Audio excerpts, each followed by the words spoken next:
अस्सलाम वालेकुम dear viewers. मैं उम्मीद करता हूँ कि आप सब खैरियत से होंगे। डियर व्यूवर्स, हम इससे पहले 4 वीडियोस में सब्जेक्ट वर्ब एग्रीमेंट को कंप्लीटली डिस्कस कर चुके हैं। आप इस टेक्निक को समझ चुके होंगे कि हमने एक टॉपिक लिया, उस टॉपिक पे 20 रूल आपसे डिस्कस किए और हर रूल से रेलेवेंट आपसे एग्जाम्पल जो है वो शेयर की गई ताकि आप उनकी प्रैक्टिस करें और उस टॉपिक से रिलेटेड आपको कोई कंफ्यूजन ना रहे। आप लोगों का सब्जेक्ट वर्ब एग्रीमेंट को लेके बहुत अच्छा रिस्पांस रहा। इसी इसी सीरीज को आगे कंटिन्यू करते हुए आज हम प्रेपोजिशन की बात करेंगे। डियर व्यूवर्स, प्रेपोजिशन वैसे इतना ज्यादा कोई डिफिकल्ट टॉपिक नहीं है, लेकिन चूंकि चीजें बड़ी जो है यहाँ पे कॉमन होती हैं तो इसलिए ये जज करना बहुत मुश्किल हो जाता है कि इन इन 3-4 में से यहाँ पे कौन सी प्रेपोजिशन हम यूज करेंगे। मैं आपको आप ये मान के चल रहा हूँ कि आपको बेसिक जो है इसके बारे में हवा है।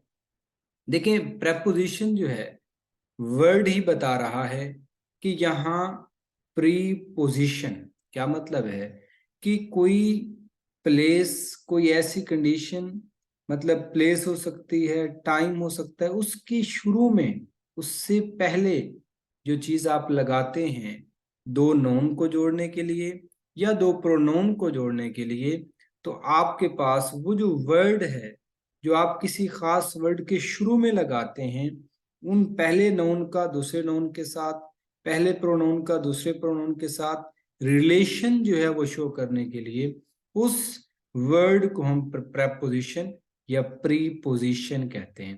डियर वीवर्स, पहला रूल मैं आपसे डिस्कस करता हूं ताकि आपको इस टेक्निक का आइडिया हो सके कि हम किस तरह से इन रूल्स को एग्जाम्पल्स के साथ जो है वो समझने की यहाँ पे कोशिश करते हैं। डियर वीवर्स, हमारा फर्स्ट यहाँ पे रूल है कि माई फादर अराइव्ड, आगे वेनसडे मॉर्निंग। अब यहाँ पे याद रखें, अराइव्ड आया, आगे क्या आ गया, डे आ गया। इसके लिए जो फिक्स प्रपोजिशन है वो यहाँ पे ऑन यूज होगी, लेकिन जो चीजें समझने के लिए हैं आपके लिए यहाँ पे वो बहुत ज्यादा है, उनकी एक लंबी लिस्ट है, जरा गौर से देखिएगा। डियर व्यूअर्स, आपके पास जब भी डेफिनेट डे आ जाए तो याद रखिएगा डेफिनेट डे से पहले हम फिक्स्ड प्रपोजिशन यहाँ पे ऑन का इस्तेमाल करते हैं। इसी तरह डेफिनेट डे के साथ आप जोड़ लें इसी डी से डेट को। डे आए फिर भी आपने ऑन यूज करना है, डेट आए आपने फिर भी यहाँ पे क्या यूज करना है, ऑन यूज करना है। और अगर डियर व्यूअर्स आपके पास यहाँ पे डेफिनेट टाइम आता है तो डेफिनेट टाइम के लिए हमारे पास जो फिक्स प्रपोजिशन है वो यहाँ पे हम एट यूज करेंगे। इसी तरह यहाँ टी आ रहा है ना, तो टी से मिलता जुलता यहाँ लोकेशन को आप ऐड कर लें, तो डेफिनेट लोकेशन के लिए भी आप क्या यूज करेंगे, फिक्स प्रपोजिशन एट यूज करेंगे। अब यहाँ पे देखें, हमारे पास एक एमसीक्यू मैंने आपसे शेयर किया और उस पर क्या क्या डिफरेंट जो है उसकी पॉसिबल डायमेंशंस बन सकती हैं वो यहाँ पे बहुत इंपॉर्टेंट है। आपके सामने यहाँ पे डेफिनेट मंथ की बात की जाए, डेफिनेट ईयर की बात की जाए, डेफिनेट वीक की बात की जाए, डेफिनेट सेंचुरी की बात की जाए, इस केस में हमारे पास जो फिक्स प्रपोजिशन है वो हम इन का यूज करते हैं, क्योंकि इन आप उसके लिए यूज करते हैं जो आगे कुछ इंडिविजुअल पे कंसिस्ट कर रहा हो। कैसे, मंथ है इसमें 30 डेज, 31 डेज, 29 और 20 डेज, 28 डेज होते हैं। ईयर की बात करें इसके अंदर फर्दर 12 मंथ है। एक वीक के अंदर जाए तो उसमें फर्दर 7 डेज है। इसका मतलब जहां फर्दर की पॉसिबिलिटी होगी वहां पे आप इन प्रेपोजिशन यूज करेंगे। डियर व्यूअर्स, आपके सामने यहाँ पे बेबहा एग्जाम्पल्स मैंने आपके सामने जो है वो यहाँ पे मेंशन की हैं और ये सारी वो एग्जाम्पल्स हैं जो पास पेपर्स में पूछी जा चुकी हैं। आप इनकी प्रैक्टिस करें। अगर आप इतनी ज्यादा एग्जाम्पल्स की प्रैक्टिस करते हैं और इस रूल्स को समझ लेते हैं तो मेरे ख्याल में फिर जब भी इस रूल पे क्वेश्चन आएगा तो आपके लिए इतनी ज्यादा मुश्किल नहीं होगी। कंसीडर, मैं आपको एक यहाँ पे जो है एमसीक्यू देता हूँ। कंसीडर कि हमारे पास, मैं एक वर्ड बोलता हूँ कि I will meet you. I will meet you के आगे 15 अगस्त लिख दे, तो 15 अगस्त चूंकि डेफिनेट डेट है, उससे पहले आप ऑन यूज करेंगे। अगर मैं कहता हूँ आई विल मीट यू, आगे 2023 लिख दें, तो 2023 चूंकि आपके पास एक ईयर है, तो उसके शुरू में क्या लगाएंगे आप, इन लगाएंगे। आगे आप दिसंबर लिख दें, I will meet you in December, क्यों, क्योंकि वो मंथ है। आगे चले, I will meet you at 9 o'clock, क्या मतलब कि यहाँ डेफिनेट टाइम आ गया। I will meet you at, कोई आप रेलवे स्टेशन लिख दें, डेफिनेट जो है वो लोकेशन आ गई। I will meet you on Sunday, तो मतलब डेफिनेट डे आ गया। अब ये कुछ आपके सामने एग्जाम्पल्स हैं, इनकी आप खुद प्रैक्टिस कीजिएगा। अगर मैं इनको लेके बैठता हूँ तो हमारी वीडियो बहुत लेंथी हो जाएगी। मैंने यहाँ पे हाईलाइट कर दी हैं कि कौन कौन सी प्रपोजिशन यहाँ पे किस लिए यूज हुई हैं, ऊपर रोल आपके सामने मेंशन है। हम चलते हैं यहाँ पे आपके पास नेक्स्ट प्रपोजिशन। नेक्स्ट एमसीक्यू हमारा क्या है, ही डाइड हार्ट अटैक। अब यहाँ पे याद रखें, आपके पास इस केस में मैंने ऑफ यूज कर लिया। ऑफ क्यों यूज किया, यहाँ पे एक्सप्लेनेशन पे आ जाते हैं कि जब बात हुई यहाँ पे डेथ की, तो डेथ के लिए हमने क्या यूज किया है कि डेथ जो है, अगर तो डेथ एक्सीडेंट में होती है तो वहां पे प्रपोजिशन इन यूज होगा, और अगर डेथ डेथ जो है वो किसी डिजीज की वजह से होती है, तो आपके लिए आपके पास यहाँ पे जो फिक्स प्रपोजिशन है वो ऑफ यूज करेंगे आप। यहां तक बात आप समझ चुके होंगे। एक आध एग्जांपल मैं आपसे यहाँ पे शेयर करता हूँ, कैसे, देखें। यहाँ पे फॉर द लास्ट 10 ईयर, यहाँ पहली बात याद रखें, फॉर क्यों आया, क्योंकि आगे point of sorry period of time दिया हुआ है, 10 ईयर्स पीरियड ऑफ टाइम, ये रूल भी बाद में आएगा। तो इसका मतलब 10 ईयर्स दिया हुआ था, मैंने यहाँ भी हाइड कर दिया, हालांकि यहाँ हाइड इसको जो है वो हाईलाइट करने का मकसद नहीं था, हमने तो यहाँ इससे रिलेटेड जो है रूल समझना था, लेकिन चूंकि यूज हो रहे थे तो मैंने हाईलाइट कर दिए। फॉर इसलिए यूज हुआ। सफरिंग के साथ याद रखिएगा फ्रॉम आएगा। सफरिंग का जो फिक्स प्रपोजिशन है वो यहाँ पे क्या होता है, फ्रॉम। अब ये भी आगे रूल आएगा। अच्छा, cancer, and finally he died of cancer 2 days एगो। रीजन क्या है, क्योंकि उसकी डेथ डिजीज की वजह से हुई है, इसलिए हम यहाँ पे क्या यूज करेंगे, फिक्स प्रपोजिशन ऑफ का यूज करेंगे। Our uncle died in road accident, the poor man died of cancer. तो मीन जब डेथ एक्सीडेंट में हो तो फिक्स प्रपोजिशन इन आएगा, और जब डेथ जो है वो किसी डिजीज की वजह से होती है तो फिर आपके पास जो फिक्स प्रपोजिशन है वो यहाँ पे हम ऑफ का यूज करेंगे। नेक्स्ट आपके पास रूल है डियर व्यूअर्स कि कट द एप्पल अनीफ, यहाँ पे प्रपोजिशन विद यूज हुआ है। एक्सप्लेनेशन क्या कहती है यहाँ पे कि आप जब भी किसी टूल की बात करें, किसी इंस्ट्रूमेंट की बात करें, किसी वेपन की बात करें, तो फिर आपके पास यहाँ पे इस केस के अंदर जो फिक्स प्रपोजिशन है हम यहाँ पे क्या यूज करेंगे, विद ही यूज करेंगे। कैसे, she always writes with a pencil, तो विद यहाँ पे as a tool, pencil as a tool इस्तेमाल हो रही है, हमने विद यूज कर लिया। Draw a circle with a compass, मतलब कंपास मतलब कि आपने सर्कल ड्रा करना किसके साथ, कंपास के साथ। तो मीन यहाँ पे एज अ इंस्ट्रूमेंट ले लें, टूल ले लें, तो यहाँ पे आपके पास विद आ जाएगा। आगे भी आपके सामने एग्जाम्पल है, आप इनको भी अच्छी तरह से जो है वो रीड आउट कर लें। लेकिन इससे पहले देखिए यहाँ पे जो 4 हमारे पास यहाँ पे रूल है, जो एग्जाम्पल है, इसको आपने बहुत अच्छी तरह समझना, क्योंकि इसमें बातें जो हैं बताने की बहुत ज्यादा है। और कोशिश किया करें कि जब यहाँ पे आप ये वीडियो देख रहे हैं तो आपके पास पेंसिल भी होनी चाहिए और एक कॉपी भी होनी चाहिए, ताकि आप चीजों को साथ राइट भी कर सकें। देखें, द बुक, आगे द टेबल इज माइन।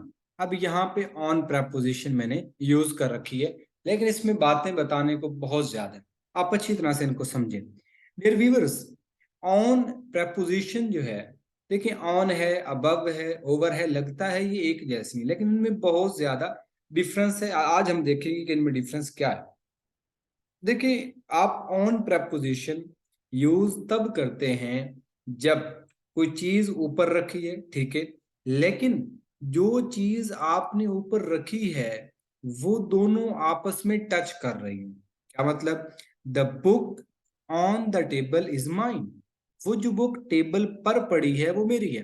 क्या मतलब है कि जब बुक टेबल पे पड़ी होगी तो वो क्या कर रही होगी? टच कर रही होगी। अब ये चीज आपने कभी भूलनी नहीं है। Next, above. याद रखें, अबव के केस में आपने याद रखना है कि इस केस में वो जो बॉडी है दोनों, वो आपस में टच तो नहीं कर रहे होंगे। पहली बात, टच नहीं कर रहे होंगे मतलब आप उस बॉडी के दोनों बॉडीज में कुछ ना कुछ गैप होगा। लेकिन वो जो बॉडीज टच नहीं कर रहे और जो बॉडी ऊपर है, वो बॉडी जो है वो मोशनलेस होगा। कैसे? फर्ज करें आप कह देते हैं कि जी इस केस के अंदर कि मोशनलेस क्या मतलब है कि there is a fan above my head. क्या मतलब? कि जो फैन है वो मेरे सर से ऊपर है। मतलब पहले भी तो ऊपर था, बुक भी तो टेबल के ऊपर पड़ी थी, लेकिन वो टच कर रही थी। यहाँ पे टचिंग नहीं है, बट वो फैन क्या है? मोशनलेस है, वो मूव है नहीं कर रहा। मतलब पंखा आप चला सकते हैं, ऐसी कोई बात नहीं, चल रहा हो फिर भी आप बब यूज करेंगे, मीन आगे पीछे उसकी कोई जो है वो लेफ्ट राइट में उसकी कोई मोशन नहीं है। तो याद रखिएगा। याद रखिए ये जो अबव है ये आपके पास एक और मीनिंग में भी लिया जाता है। अबव हम तब भी यूज करते हैं जब किसी लेवल से अबव हो। लेवल के लिए भी यूज करते हैं हम इसको, पोजीशन के लिए भी यूज करते हैं इसको, किसी रैंक के लिए भी आप यूज करते हैं कि जब किसी अबव आपने शो करना हो कि वो जो है मतलब रैंक में ऊपर है, किसी पोजीशन में ऊपर है, किसी लेवल में ऊपर है। तो अब यहाँ पे याद रखें इसके लिए भी हम क्या करते हैं? अबव का यूज करते हैं। कैसे? जैसे फर्ज करें आप यहाँ अबव कहीं भी यूज कर सकते हैं। जैसे आपके पास द रिवर जो है, इस जो रिवर में जो पानी है is above the danger level, कि वो डेंजर लेवल से बहुत ऊपर चला गया। इसी तरह आगे चलते हैं और आगे देखते हैं कि आप ओवर का यूज कब करते हैं। देखें, याद रखिएगा, ओवर के केस में भी ये बात तो ठीक है, टचिंग यहां भी नहीं होगी। मतलब वो जो बॉडी है वो टच तो नहीं कर रहा होगा, लेकिन अब वो बॉडी किस में होगा? मोशन में होगा। याद रखिएगा, मोशन में होगा बट टच नहीं कर रहा होगा। कैसे? जैसे फर्ज करें आप कह सकते हैं इस केस के अंदर the aeroplane flu over the building. Over the building मतलब वो बिल्डिंग के ऊपर से जा रहा है, लेकिन टच भी नहीं कर रहा और किस में है? मोशन में है। आगे चलते हैं, अंडर। अब अंडर याद रखें, अंडर आता है नीचे के लिए। अंडर आप सिंपली यूज कर सकते हैं, जैसे आप कहते हैं the rat hide under the table. Tables के नीचे छुपा हुआ है। इसके लिए आप क्या करेंगे? अंडर। जैसे आप ऑन और अंडर का पेयर बना सकते हैं। लेकिन इस केस के अंदर जो बिलो है, बिलो के लिए आपने क्या याद रखना है कि बिलो इस तरह अंडर में नहीं आता। बिलो यूज होता है उसी उसी केस में जैसे अब मैंने आपको अबव के बारे में बताया कि यहाँ पे लेवल की बात हो सकती है, यहाँ पे जो है पोजीशन की बात हो सकती है। लेवल, पोजीशन और यहाँ पे क्या आ सकता है? रैंक आ सकता है। अब वही पहले वाला सेंटेंस फर्ज करें कि आप, मैं यूं कह देता हूं कि the river, the water in the river is below the danger level, कि वो डेंजर लेवल से क्या है? कम है। आप वैसे बॉस जो कह देते हैं कि जी आप मेरे रैंक से बहुत नीचे हैं, you are below my rank, you are below my position, you are below my level. आपका आपका और हमारा लेवल ही नहीं। इस तरह से जो बातें होती हैं, तो ये आपने देखना है कि ये किस तरह से यहाँ पे आपने यूज करना है। तो अब देखें आपने किस किस के बारे में देखा? On, above, over, under, below. जैसे यहाँ पे बिलो के लिए एग्जाम्पल गिवन है, you must be aware of. याद रखिएगा, ये जो आपके पास अवेयर अवेयर है, इसके लिए फिक्स प्रपोजिशन ऑफ यूज होती है। हम आगे चल के इसको भी देखेंगे। द फैक्ट दैट कि मैन, अब यहाँ पे देखिए under below 25 year age can not take examination. तो यहाँ पे आपका जो फिर करेक्ट आंसर होगा वो क्या होगा? यहाँ पे बिलो होगा, क्योंकि बात किसकी हो रही है? एक खास लेवल की बात हो रही है, 25 ईयर से कम वाले यहाँ पे टेस्ट नहीं दे सकते। इस तरह aeroplane flu over the hill yesterday, तो यहाँ ये भी आप देख सकते हैं, ओवर मतलब टचिंग नहीं है, बट यहाँ पे क्या है, मोशन की बात हो रही है। अब इस ओवर पे आपने एक दो बातें और भी समझनी है, इसलिए मैंने कहा था कि ये रूल आपके लिए बहुत इंपॉर्टेंट है, क्योंकि इसमें बताने को बहुत सारी चीजें थी।